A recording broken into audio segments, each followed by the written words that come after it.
What's going on, everyone? The NFL schedule was just released, and it will be the biggest season ever. The NFL has extended the season from 16 games to 17 games, giving us 16 brand new matchups. These games have been set by placing teams from opposing conferences against other teams who also finished in that same place in the division as last year. So, for example, the winner of the NFC North is playing the winner of the AFC West. I'm AB Sports, and today I'll be ranking the 16 bonus games based on how good they will be and how excited I am to watch them. Number 16 is Week 13 Eagles at Jets. These are two bad teams, and the game will feature two teams wearing green on a green field. Don't sign me up. Number 15 is Lions at Broncos. This game happens in Week 14, and it's not that interesting to me because I think the Lions are going to be one of the worst teams in the league next year. The only thing making them competitive the last few years was Stafford, and now he's in LA. Jared Goff can't carry a bad team with bad offensive line and a bad receivers. Denver should beat the Lions, but it won't be a very interesting game because Teddy Bridgewater just isn't an exciting quarterback. Next up, at number 14, is Giants at Dolphins, which takes place Week 13. Both of these teams are in similar situations. They've upgraded their offensive weapons to try and see if their quarterbacks are any good. I don't think either of them is great. Daniel Jones has too much downside, and Tua doesn't have enough upside. Two below-average QBs don't usually make for too exciting of a football game. Number 13 is Panthers Texans.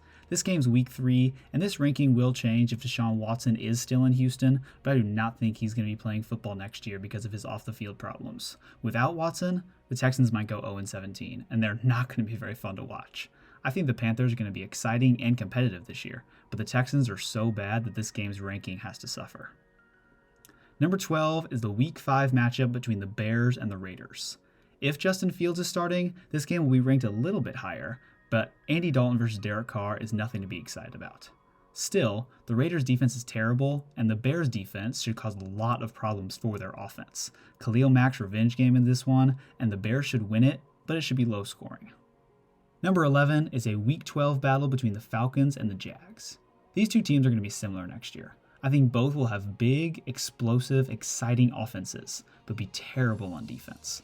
It'll be one of those 35-31 games that'll be a fun watch, but it won't matter too much because by Week 12, both of these teams should be pretty far down the standings. Number 10 is a Week 10 battle between the Saints and the Titans.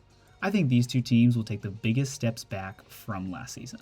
The Saints don't have Reese anymore and have an aging defense. The Titans lost a lot of their offensive firepower and didn't quite fix their defense. There are still exciting playmakers like Derrick Henry and Alvin Kamara, and don't get me wrong, I will still watch this game along with every single other one on this list, but I'm just not looking forward to this one quite as much. And number 9 is the Bucs against the Colts. The Colts have a brutal schedule, and getting this added game against the GOAT in Week 12 will not make it any easier. I think the Colts are going to be a good team next year, but I don't think they're on the level of Tampa. This seems like the kind of game where Wentz will be overwhelmed by the Bucs' front seven and have some bad turnovers. At number 8 is the Washington football team against the Buffalo Bills in Week 3. I'm very excited to watch Josh Allen compete against Chase Young in that defense and to see Ryan Fitzmagic on the opposing sideline. I don't think Washington has enough offensive playmakers to stay with Buffalo, but they'll still be entertaining because both these quarterbacks are very fun to watch. Number 7 is 49ers at Bengals.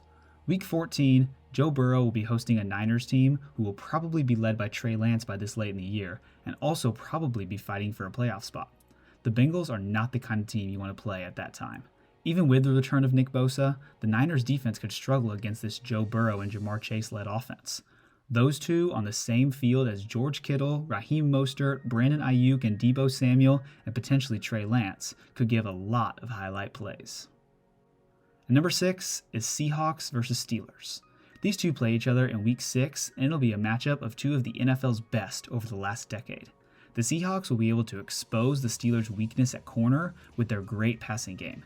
And even with Pittsburgh's offensive line struggles, they'll be able to move the ball against the weak Seattle defensive front. Look for a high score in this one between Big Ben and Russ. Into the top 5, we have Dallas at New England. The Patriots aren't what they used to be, but watching two of the biggest brands in the NFL, led by dual-threat quarterbacks Dak and Cam battling it out in Week 6, should be very fun to watch. The Cowboys' offense might be unstoppable if everyone stays healthy. Line them up against one of the best defensive-minded coaches ever in Bill Belichick, and I'm very interested to see what happens. At 4 is Vikings at Chargers in Week 10. Aside from the fact that this will be a fantastic uniform matchup, these teams are both intriguing because of the amount of playmakers they have on offense. Dalvin Cook, Justin Jefferson, and Adam Thielen against Justin Herbert, Austin Eckler, and Keenan Allen? Sign me up. Both of these teams had tons of defensive injuries last season, but they should be better on that side of the ball in 2021. Into the top 3 is Cardinals at Browns. These two teams are similar in that they have a ton of talent, but I'm not sure if they can put it all together and become a good team for a whole season. Now that is definitely a season-long concern, but for one game with this much talent on the field, it should be incredible. Kyler, Hopkins, James Conner, and AJ Green on offense against Baker, Odell, Landry, Hunt, and Chubb. And the defensive lines have Myles Garrett and Jadeveon Clowney against Chandler Jones and JJ Watt. When this many superstars are on the same field at the same time, it is high-quality football. Number 2 comes in Week 17, and it is Rams at Ravens. I think both of these teams are Super Bowl contenders. Baltimore has finally supplied Lamar with the receiving weapons that I think he needs to take the next step, and the Rams have brought Matthew Stafford to pair with their star-studded team. Both of these teams will most likely be fighting for the 1 seed in the second to last week of the season, and it'll be a hard-fought, cold-weather battle that I cannot wait for. But number 1, easily for me, is Packers-Chiefs. As long as Rodgers is a Packer, this will be an unbelievable game.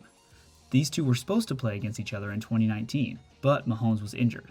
In 2020, everyone thought this would be the Super Bowl matchup, but Tom Brady had different plans. Some consider Aaron Rodgers and Patrick Mahomes to be the 2 most talented quarterbacks to ever play the game, and we still have never seen them on the same field against each other. This game takes place in Week 9, and it is circled on my calendar. Which bonus game are you most excited for? Leave your answer in the comments below, and thanks for watching.